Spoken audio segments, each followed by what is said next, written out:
नमस्ते दोस्तों, आज हम आपके लिए लेकर आए हैं गृह शोभा मैगजीन से एक दिल को छू लेने वाली अद्भुत कहानी, जिसका नाम है कोरा सपना। शुरू करते हैं। निशा ने बिस्तर पर लेटते ही पास लगे बिजली के बटन को दबा दिया। गहन अंधकार ने चारों ओर अपने पांव पसार लिए। निशा ने रजाई को कुछ अपनी ओर खींचा तो उसे लगा कि मुकेश सो रहा है। निशा सोचने लगी, मुकेश आज 3 दिन के बाद दौरे से लौटा है। उसने आते ही खाना खाया और बिस्तर में दुबक गया। भला यह भी कोई बात हुई? उसने न मेरा हालचाल पूछा और न अपना बताया। अभी लेटे 5 से 10 मिनट से अधिक नहीं हुए। गहरी नींद तो देर से ही आएगी। उठा दूं या नींद का सुख लेने दूं? कल बात कर लूंगी। नहीं, ऐसी बात कल तक मन में छिपाए नहीं रखी जा सकती। मेरे जीवन में बहुत ही महत्वपूर्ण घटने को है और उसमें मुकेश का भी हिस्सा है, इसलिए उसे उसकी जानकारी अवश्य होनी चाहिए।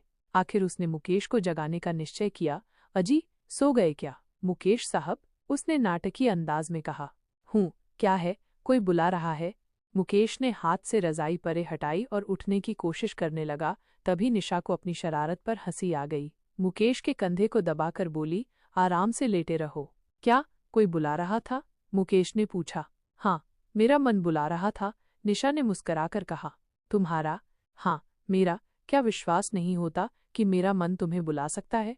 आज मुझे नींद नहीं आ रही और कुछ बातें करने का मन हो रहा है। सारे घर में हम दोनों के अलावा कोई नहीं है, इसलिए बात किससे करूं? फिर ऐसी बात सिर्फ तुमसे की जा सकती है, निशा ने प्यार भरे स्वर में कहा। क्या? मैं उम्मीद से हो गई हूँ। क्या? क्या तुम उम्मीद से हो गई हो? तुम इसका मतलब समझती हो? हर औरत इसका मतलब समझती है, पर कैसे? मेरा मतलब है कि तुम्हें कैसे मालूम हुआ? शरीर मेरा, मन मेरा, अनुभूति मेरी, इसलिए जो अनुभव हुआ उसे कह दिया। 4 दिन ऊपर हो गए हैं, समझे? कितना अच्छा हुआ। मेरे जीवन में शुभ परिवर्तन आ रहा है। इस दिन की प्रतीक्षा पूरे 2 साल से कर रही थी, पर तुम खुश होने के बजाय कुछ चिंतित हो गए हो। क्या हुआ? जो 2 साल में नहीं हुआ, अब अचानक कैसे हो सकता है? क्यों नहीं सकता? मुकेश सोचने लगा कि निशा तो लड़कियों के कॉलेज से पढ़ती रही है, वहाँ कोई मर्द काम नहीं करता, इसका कोई दोस्त भी नहीं है। आज तक न कोई मिलने आया है और न कभी किसी का कोई मैसेज आया। उसने कई बार उसका मोबाइल चेक किया। मैसेज या तो बहनों, भाइयों या फिर प्रमोशन के होते थे। विवाह से पहले इसके बारे में सारी छानबीन कर ली थी, फिर ये कैसे संभव हुआ? तुम चुप क्यों हो गए? कुछ सोच रहे हो क्या? सोच रहा हूँ कि विवाह से पहले किन किन लोगों ने तुम्हारी तारीफ की थी। बताओ, किस किस ने क्या क्या कहा था? तुम्हारे स्कूल की प्रिंसिपल ने कहा था कि निशा बड़ी शरीफ, मेहनती और सूझबूझ वाली अध्यापिका है। तुम्हारी सोसाइटी के एक वृद्ध ने कहा था कि लड़की है तो बड़ी भली, पर पता नहीं 32-33 साल की होने पर भी शादी क्यों नहीं करवाती। ये सुनकर निशा ने मुस्कराते हुए कहा, अब मैं तुम्हारे बारे में बताती हूँ। भैया को बताया गया था कि मुकेश बड़े शरीफ हैं, अच्छे अफसर हैं। इनकी पत्नी पिछले कोविड में चल बसी।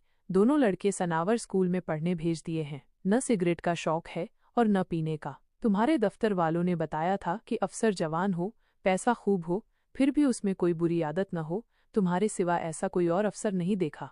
मेरी सारी आदतें अब भी वैसी हैं। खुद को संभाल कर रखता हूँ। और तुम? क्या तुम्हें मेरे गुणों पर शक हो गया है? नहीं, यूं ही पूछ लिया। उस समय तक तुमने शादी क्यों नहीं की थी? ये सवाल पहले भी सुन चुकी हूँ और जवाब भी दे चुकी हूँ, निशा ने कुछ उत्तेजित होकर कहा। फिर सुनना चाहते हो तो सुनो। पिता गुजर गए थे। बड़े भाई की छोटी सी नौकरी और पूरा परिवार था। बाकी भाई बहन छोटे थे। घर को चलाने के लिए पैसे की जरूरत थी, इसलिए नौकरी करती रही। विवाह से पहले मैं सोचता था कि शायद तुम्हारा किसी से प्रेम हो और किसी खास लड़के से ही शादी करने के लिए रुकी हो। किसी और से प्यार न पहले था न अब होगा। गर्ल्स स्कूल और गर्ल्स कॉलेज में पढ़ी हूँ। घूमने फिरने तक के पैसे नहीं थे। ऐसी लड़कियां का पीछा लड़के भी नहीं करते थे। पर मुकेश, तुम आज गड़े मुर्दे क्यों उखाड़ने लगे हो? आज खुशी का दिन है, आनंद मनाओ। कोई गाना सुनाओ। मेरा मन गाने को करता है, नाचने को करता है, मीठी मीठी लोरियां सुनने को करता है, कोमल कोमल फूलों पर हाथ फेरने को करता है। ओहो, तभी तुम थोड़ी देर पहले अधलिखे गुलाब को हाथ में लिए घूम रही थीं। अब तुम फूलदान में सजे फूलों को उठा लो और अपनी इच्छा पूरी करो, पर मुझे सोने दो, मुकेश ने अनमने ढंग से कहा। ये नहीं हो सकता। तुम्हें खुशी में मेरे साथ साथ नाचना होगा, गाना होगा, मस्त होना होगा, झूमना होगा। इस बच्चे के जन्म में तुम्हारा भी उतना ही हाथ है जितना। अब छोड़ो भी इस बात को। अभी निश्चित रूप से कुछ नहीं कहा जा सकता। 4 दिन ऊपर होना कोई बड़ी बात नहीं है। मेरे जीवन में पहले ऐसा कभी नहीं हुआ, इसलिए मुझे यकीन है। उठो, मेरे कहने पर उठो, सुस्ती दूर करो। गरम गरम चाय पिलाऊं क्या? नहीं, जरूरत नहीं। निशा एकाएक उठी, उसने 0 बल्ब का बटन दबा दिया, म्यूजिक सिस्टम लगा दिया। वीणा की मधुर स्वर लहरी कमरे में तैरने लगी। फिर वो मुकेश का हाथ पकड़कर बोली, अब उठो, नाचो। मन में न उमंग हो न तरंग हो तो नाचना कैसे संभव है? और फिर वीणा के स्वरों के साथ कैसा नाचना? दूसरा सॉन्ग लगाओ, वेस्टर्न या रैम्प, तुम नाचो, मैं देखूंगा। पागल नहीं हूं जो अकेली नाचूं, तुम्हें साथ लेकर नाचूंगी। बिना कारण नाचने की उमंग मुझमें नहीं है। कारण कितनी बार बता चुकी हूं, फिर भी अनजान बनते हो। कल लेडी डॉक्टर को दिखा दूंगा, अब कुछ देर चुप रहो, मुकेश ने खींचकर कहा। निशा एकदम उससे परे हट गई। मुकेश सोच में डूब गया। शायद डॉक्टर अपने काम में असफल रहा। किसी भी डॉक्टर को इतना लापरवाह नहीं होना चाहिए। गलती डॉक्टर की है, मेरी है या निशा की, ये सब कैसे जानूं? निशा तिल का ताड़ बनाए जा रही है, अब नहीं रुका जाता। बता दूं, पर सुनकर ये ऐसी हो जाएगी कि काटो तो खून नहीं। आखिर उसने निशा से कहा, सो गई? निशा, मेरी निशा, क्या नाराज हो गई क्या? मैं नहीं बोलती, निशा ने मान भरे स्वर में कहा। नहीं नहीं, अपनी बात पूरी करो। कल लेडी डॉक्टर को दिखा दूंगा, तब दोनों में से किसी एक का भ्रम दूर हो जाएगा। भ्रम नहीं हो सकता, तुम्हारे 2 बच्चे हैं ना, इसलिए तुम्हें तनिक भी खुशी नहीं हो रही, मन में सौतों जैसी ईर्ष्या पाल रहे हो। नसबंदी के बाद ये कैसे हो गया? एकाएक मुकेश के मुंह से निकला। नसबंदी? मुकेश ने मध्यम प्रकाश में देखा कि निशा की आंखों की पुतलियां एक क्षण के लिए घूमी और वो धड़ाम से फर्श पर गिर पड़ी। वो बिजली की सी गति से उठा और निशा को दोनों बाहों से उठाकर बिस्तर पर लिटा दिया। वो जल्दी से तौलिया और पानी लाया। उसने तौलिए को उसके चेहरे के चारों ओर लपेटने के बाद उसकी आंखों पर पानी के छींटे मारे। थोड़ी देर में निशा ने आंखें खोल दी। धीमी आवाज में बोली, नसबंदी? मुकेश ने झुककर उसके चेहरे से पानी की बूंदों को साफ किया और बोला, तीसरा बच्चा होने से कुछ दिन पहले ही नसबंदी करवा चुका था।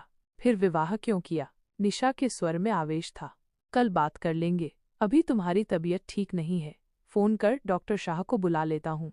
जरूरत नहीं है, अब मैं ठीक हूँ। पर तुम्हें बताना होगा, नसबंदी के बाद तुमने शादी क्यों की? किसी का जीवन बर्बाद करके तुम्हें क्या मिला? ओह, मैं तो भूल ही गई, तुम्हें तो सब कुछ मिल गया। हंसता खेलता साथी, अच्छा रसोइया और भूख मिटाने के लिए जानदार शरीर। मुझे धोखा देते हुए तुम्हें शर्म नहीं आई? धोखा देने का इरादा नहीं था, न अब है। रिश्ता करवाने वाला जानता था, फिर भी मैं अपराधी हूँ, माफ कर दो निशा। मुकेश ने देखा कि निशा चुप है। वो सोचने लगा कि शायद निशा को नींद आ रही है। उसे याद आया, डॉक्टर ने कहा था कि ऑपरेशन सफल रहा है। यदि वो ऑपरेशन सफल था तो निशा को ये सब कैसे हो गया? निशा जिस ढंग से चक्कर खाकर गिरी थी, उससे लगता था कि उसने गर्भ धारण कर लिया है। क्या ये चरित्रहीन है? कल उठते ही सबसे पहले इसे डॉक्टर के पास ले जाऊंगा। यदि निशा की बात ठीक निकली तब अपना चेकअप करवाऊंगा, तभी किसी नतीजे पर पहुंच सकता हूँ। दूसरे ही क्षण उसका विचार बदल गया। उसने सोचा कि इस छोटे नगर के किसी डॉक्टर के पास निशा को ले जाना ठीक नहीं है। शायद किसी को याद हो कि 5 साल पहले मैंने नसबंदी करवाई थी। निशा की बात एक बार घर से बाहर निकलते ही ऐसी फैलेगी जैसे जंगल की आग, और वो आग मेरा जीना दूभर कर देगी। निशा की आंखों में नींद नहीं थी। गिरने से उसके दाएं कान के पास जो चोट लगी थी, उसमें अभी तक हल्का हल्का दर्द हो रहा था। वो सोचने लगी कि मुकेश को दूसरा विवाह नहीं करना चाहिए था। यदि मुझे पहले पता लग जाता तो मैं मुकेश से विवाह करने से साफ इनकार कर देती। इसने मुझे धोखा दिया है, ये इंसान के रूप में शैतान है। मैं इसका बदला लूंगी। इस आधार पर मुझे तलाक मिल सकता है। इस बार इसकी ऐसी बेइज्जती होगी कि नानी याद आ जाएगी। उसके मन के किसी कोने से एक विचार उठा, अब मैं लेक्चरर हूँ, मुझे इस पद पर पहुंचाने का सेहरा मुकेश को है। उसी ने मुझे PhD करवाई। थीसिस लिखने में मुझसे ज्यादा उसने मेहनत की। उसके बाद भागदौड़ और मिलने मिलाने आदि का भी सारा काम उसी ने किया। जिस दिन PhD की डिग्री मिली थी, खुशी के मारे मेरे पांव जमीन पर नहीं पड़ रहे थे। फिर बधाइयों के फोनों का सिलसिला कितने ही दिन चलता रहा। मुझे बधाई देते हुए पुरानी सहेलियों के मन में कितनी ईर्ष्या हुई होगी। इसके बाद नौकरी दिलाने में तो मुकेश ने कमाल ही कर दिया। इंटरव्यू लेने वालों में से कोई ऐसा नहीं था जिससे मुकेश मिला न हो, जिसे उसने खुश न कर दिया हो। इसीलिए मेरे मुकाबले में जाने वाली लड़कियां मेरे बराबर पढ़ी लिखी और अधिक अनुभवी होने पर भी हाथ मलती रह गईं। मानना पड़ेगा कि मुकेश ने मेरे लिए बहुत किया है, प्यार भी कितना करता है। अब 37 साल की हो गई हूँ। इस समय तलाक लेने का मतलब होगा जीवन भर एकाकी बने रहना, फिर न घर होगा, न घरवाला और न कोई बच्चा। इसलिए मुझे इस स्थिति से समझौता करना पड़ेगा। अब तो लगता है कि किसी कोमल फूल पर हाथ फेरने का अवसर नहीं मिलेगा। पर ये 4 दिन ऊपर कैसे हो गए? पिछले कई सालों में ऐसा कभी नहीं हुआ। मेरे शरीर को किसी ने छूने तक की हिम्मत नहीं की। फिर थोड़ी देर बाद कमरे में बत्ती जली तो मुकेश की आंख खुल गई। उसने देखा कि निशा पलंग से उतरी है। मुकेश ने सामने घड़ी की ओर दृष्टि चौड़ाई। 4 बजे थे। अचानक मुकेश बोला, निशा, मैं मुंबई जाकर उल्टा ऑपरेशन करवाऊंगा। निशा कुछ नहीं बोली। वो तेजी से अलमारी की ओर बढ़ गई। मुकेश ने देखा कि निशा ने अलमारी में से पीरियड्स के दौरान प्रयोग होने वाले पैड का डब्बा निकाला है और उसे लेकर गुसलखाने